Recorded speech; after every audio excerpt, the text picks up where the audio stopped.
அன்பு நேயர்களுக்கு இனியதொரு வணக்கம். நம்முடைய சிம்ம ராசிக்கார நேயர்களுக்கு நம்ம இன்னைக்கு பார்க்க போகிற மிக முக்கியமான இந்த வீடியோ பதிவுக்கு முழுமையாக போகிறதுக்கு முன்னாடி முழுமுதற் கடவுளான அந்த முருகப்பெருமான மனதார ஒரு நிமிஷம் கண்மூடி வணங்கிட்டு அப்புறமா வீடியோ பதிவுக்குள்ளே போகலாங்க. ஓம் முருகா போற்றி, ஓம் முருகா போற்றி, ஓம் முருகா போற்றி. என்னை காக்கும் அன்பு தெய்வமே முருகனே போற்றி. என் வாழ்வில் நல்லதே நடக்கும், நிச்சயமாக நல்லது மட்டும்தான் நடக்கும். பொதுவாக நம்மளோட சிம்ம ராசிக்காரங்க அப்படின்னு எடுத்துக்கிட்டாலே இவங்க தன்னோட சொந்த உழைப்பால் மட்டுமே வெற்றி பெறக்கூடியவங்களாக இருக்காங்க. குறிப்பாக சொல்லணும்னா குறிவிலகாத அம்பு போல தன்னோட வாழ்க்கையில் ஒரு குறிக்கோள் வச்சு அது தவறாமல் இவங்க வாழ்ந்துக்கிட்டே இருக்காங்க. பேசியே மற்றவர்களின் மனசில் இடம் பிடிக்கக்கூடியவங்கன்னு யாரையாவது சொல்லணும்னா அது நம்ம சிம்ம ராசிக்காரங்க தாங்க. இவங்க என்ன பண்ணுவாங்கன்னா, தனக்குள்ள எவ்வளவோ கஷ்டங்கள் இருந்தாலும் அந்த பிரச்சனைகளை வெளியே யார்கிட்டையும் சொல்லாமல் வெளிக்காட்ட ரொம்பவும் தயங்குவாங்க. பரவாயில்ல, நீ எனக்கு துரோகம் பண்ணிட்ட, ஆனாலும் நீ நல்லா இருந்துட்டு போ அப்படின்னு சொல்லி மன்னிச்சு பழகினவங்க தான் நம்மளோட சிம்ம ராசிக்காரங்க. இவ்வளவு அருமையான, இவ்வளவு உன்னதமான நற்குணங்களை கொண்ட என் அன்பு சிம்ம ராசிக்கார சொந்தங்களே, எல்லாரும் எப்படி இருக்கீங்க? எல்லாரும் நலமா சௌக்கியமாக இருக்கீங்களா? என்னம்மா நீங்கள் வேறு வேலை இல்லாமல் எங்களை பார்த்து இப்படி ஒரு கேள்வியை கேட்குறீங்களே? இப்போது எங்களை பார்த்தா நாங்கள் நலமாக இருக்கிற மாதிரியா தெரியுது? நாங்களே ஒவ்வொரு நாளும் கண்ணீர் சிந்தி வாழ்ந்துக்கிட்டு இருக்கோம். நாங்கள் எப்படிம்மா நலமாக இருக்க முடியும் அப்படின்னு உங்கள் மனசில் நீங்கள் நினைக்கிறது எனக்கு நல்லாவே புரியுதுங்க. அன்பு சிம்மம் ராசிக்காரர்களே, தயவு செஞ்சு கலங்காதீங்க. உங்கள் வாழ்க்கையில் இருக்கக்கூடிய இந்த துன்பமான சூழ்நிலை எல்லாமே இனி வரக்கூடிய காலங்களில் வெயிலில் வச்ச பனித்துளி போல கானல் நீராக மறைய போகுதுங்க. இது நாள் வரைக்கும் திருமணம் ஆகாதவங்களுக்கு அந்த திருமண தடை எல்லாம் பூரணமாக நீங்கி கெட்டி மேளம் கொட்ட திருமணம் நடக்க போகுது. அதே போல் குழந்தை பாக்கியம் இல்லாதவர்களுக்கு வீட்டில் தொட்டில் ஆட போகுது. மழலை செல்வம் கிடைக்க போகுதுங்க.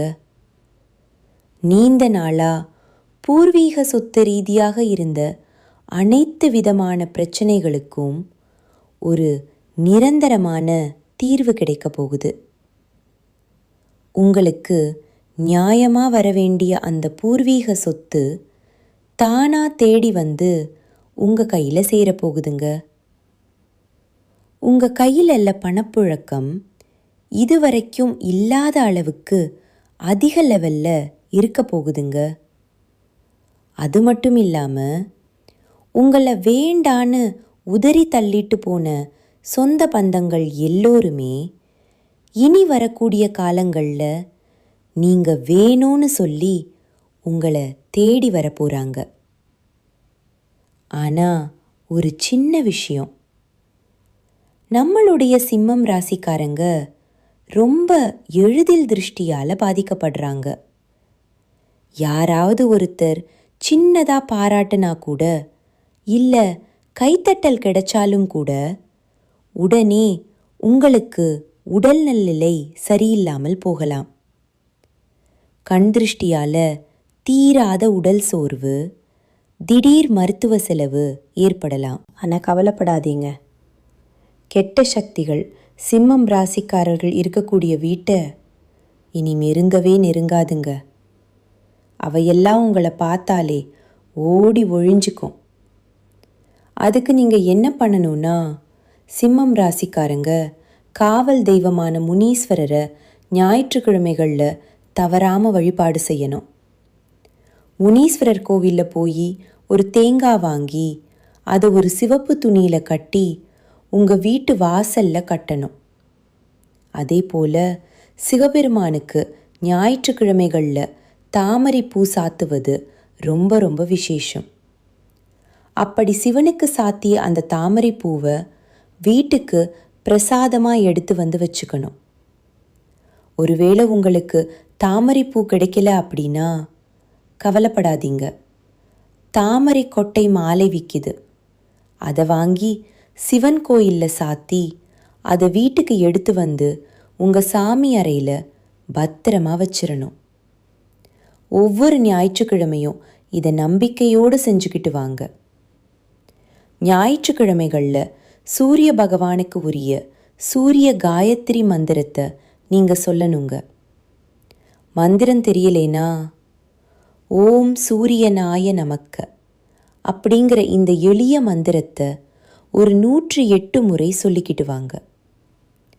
சிம்மம் ராசிக்காரங்க கண்டிப்பாக சிவனை வழிபாடு செய்யணும்.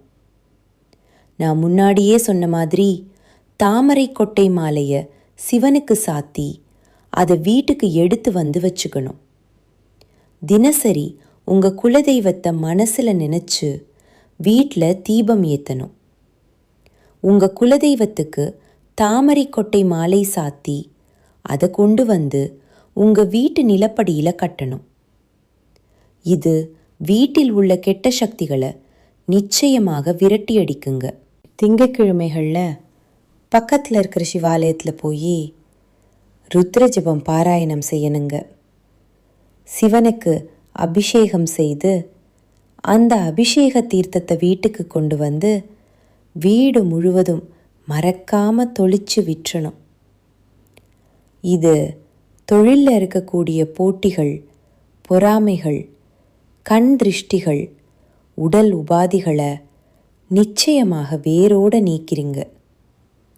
வீட்டில் எப்பவுமே ஒரு வசீகர சக்தி இருந்துக்கிட்டே இருக்கணுங்க. அதுக்கு ஓம் ஸ்ரீ ஹரிஹரசுதன் ஆனந்த சித்தன் ஐயன் ஐயப்ப சுவாமியே சரணம் ஐயப்பா என்ற இந்த சக்தி வாய்ந்த மந்திரத்தை தினமும் சொல்லிக்கிட்டு வாங்க.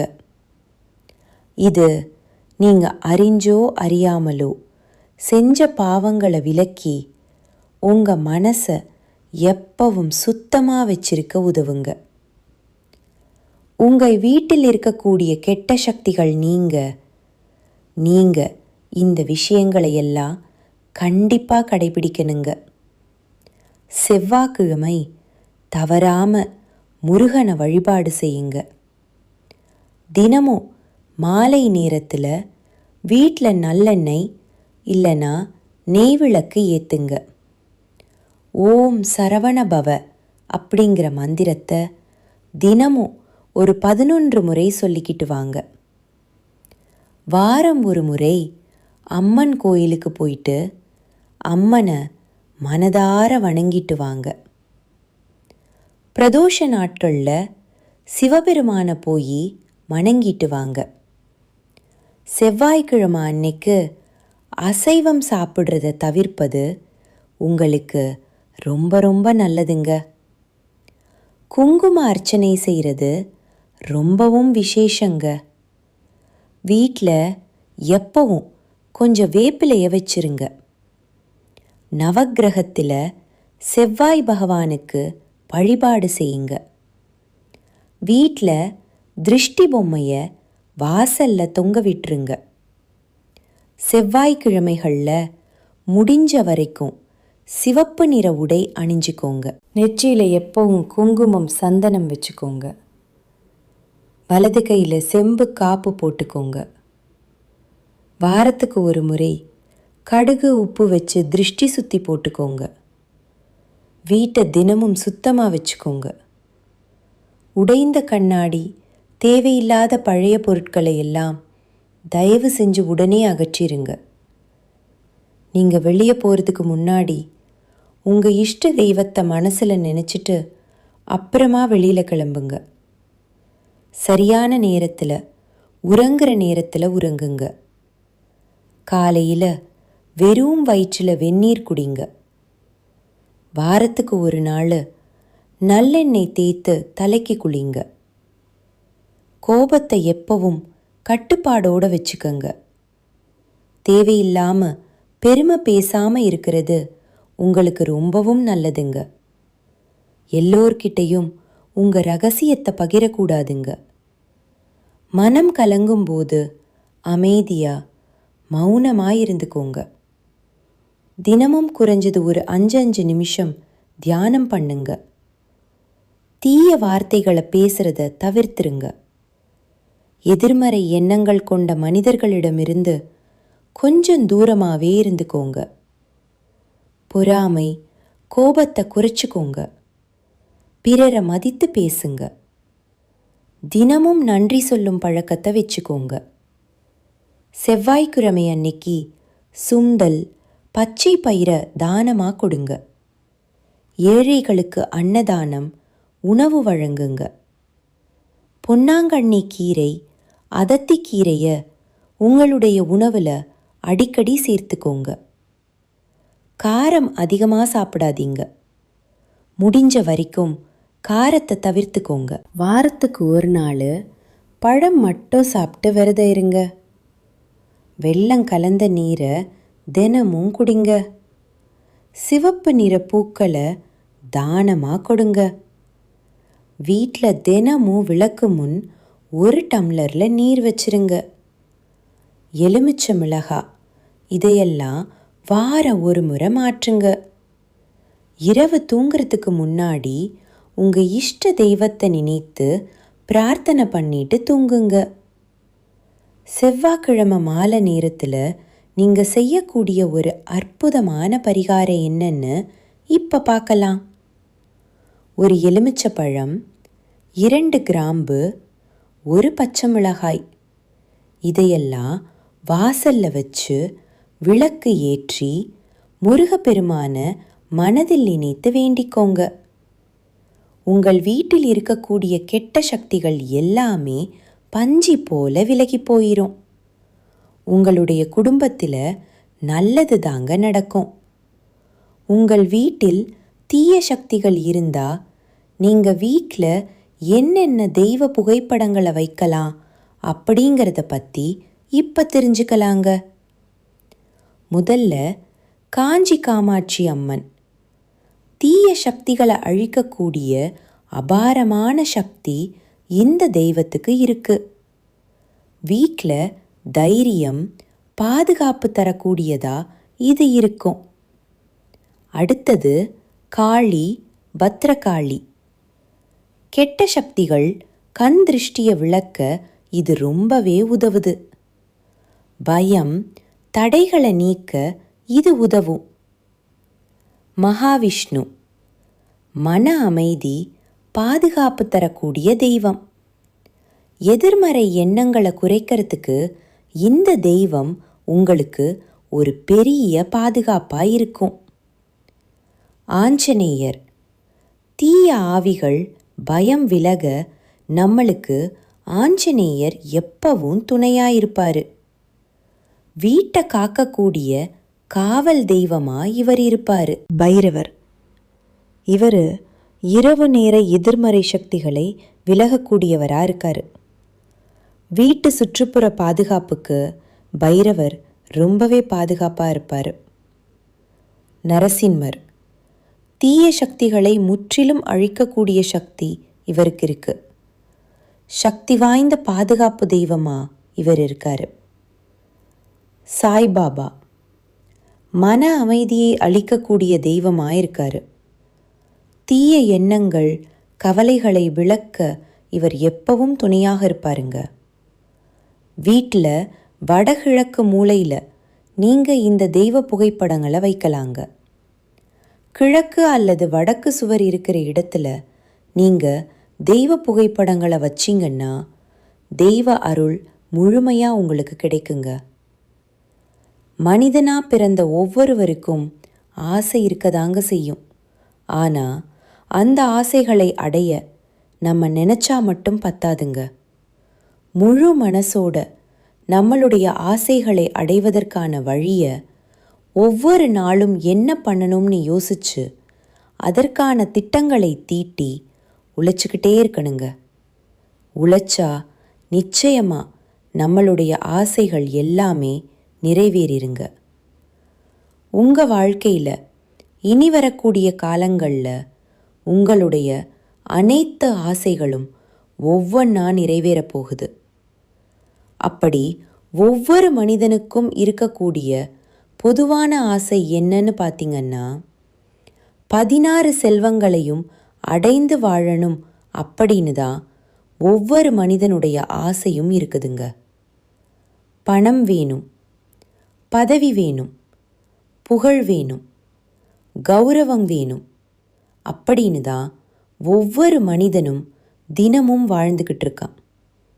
அதை நோக்கிய பயணத்தை தான் ஒவ்வொரு நாளும் மனிதன் வாழ்ந்துக்கிட்டு இருக்கான். ஒவ்வொரு நாளையும் ரசித்து வாழ்கிறது கிடையாது. எந்த ஒரு மனிதனும் ஏதோ ஒரு போராட்டத்தில் தாங்க இந்த உலகத்தில் ஒவ்வொரு நாளும் வாழ்க்கையை வாழ்ந்துட்டுருக்காங்க. சிம்மம் ராசிக்காரங்களே, உங்கள் வாழ்க்கையில் இந்த மாதம் நடக்கக்கூடிய நன்மைகள் என்னென்னு இப்போ பார்க்கலாங்க. பணம் உங்கள் கைக்கு தாராளமாக வந்து சேரப்போகுதுங்க. உங்களுடைய செல்வாக்கு உயரப்போகுது. குழந்தைகளால் மன நிம்மதி உண்டாக போகுது. கணவன் மனைவி இடையே சண்டை வராமல் ரொம்ப ஒற்றுமையான வாழ்க்கையை நீங்கள் வாழ போகிறீங்க. குடும்பத்துடன் சந்தோஷமான வாழ்க்கையை வாழ போகிறீங்க. உங்களோட மனசில் இருந்த குழப்பங்கள் எல்லாம் நீங்கள் போகுதுங்க. அழியாத சொத்துக்களை நீங்கள் சேர்க்க போகிறீங்க. கல்வியில் முன்னேற்றம் அடையக்கூடிய மாதமாக உங்களுக்கு இந்த மாதம் அருமையாக அமைஞ்சிருக்குதுங்க. ஒரு கேள்வி, இந்த உலகத்தில் யாருங்க உண்மையான கோடீஸ்வரன்? கோடி கோடியாக பணம் வச்சிருக்கிறவங்களா, இல்லை பிடிச்ச உணவுகளை சாப்பிட்றவங்களா, இல்லை பிடிச்ச உறவுகள்கிட்ட பேசுகிறவங்களா? இதில் யாருமே கோடீஸ்வரன் கிடையாதுங்க. யார் ஒருத்தவங்க நோய் நொடி இல்லாமல், எந்த விதமான மனக்கவலை இல்லாமல் ராத்திரி நிம்மதியாக தூங்குறாங்களோ அவங்க தாங்க இந்த உலகத்திலேயே சிறந்த கோடீஸ்வரன். அப்பேற்பட்ட கோடீஸ்வரன் ஆகக்கூடிய யோகம் உங்களுக்கு இந்த மாதம் அமைஞ்சிருக்குதுங்க. உங்கள் வாழ்க்கையில் இனி வரக்கூடிய காலங்களில் கவலை, கண்ணீர் அப்படிங்கிற பேச்சுக்கள்லாம் துளி கூட இடம் கிடையாதுங்க. இதனால் வரைக்கும் உங்களுடைய மனசில் இருந்த மனக்கவலைகள் எல்லாம் இனி வரக்கூடிய காலங்களில் காணாமல் போக போகுதுங்க. நீங்கள் ரொம்ப சந்தோஷமான ஆரோக்கியமான வாழ்க்கையை இனி வரக்கூடிய காலங்களில் வாழ போகிறீங்க. உங்கள் வாழ்க்கையில் சந்தோஷம் என்னைக்கும் நிலச்சிருக்க போகுதுங்க. நல்லதே நடக்கும். நிச்சயமாக என் அன்பானவர்களுக்கு நல்லது மட்டும்தான் நடக்கும். நன்றி, வணக்கம்.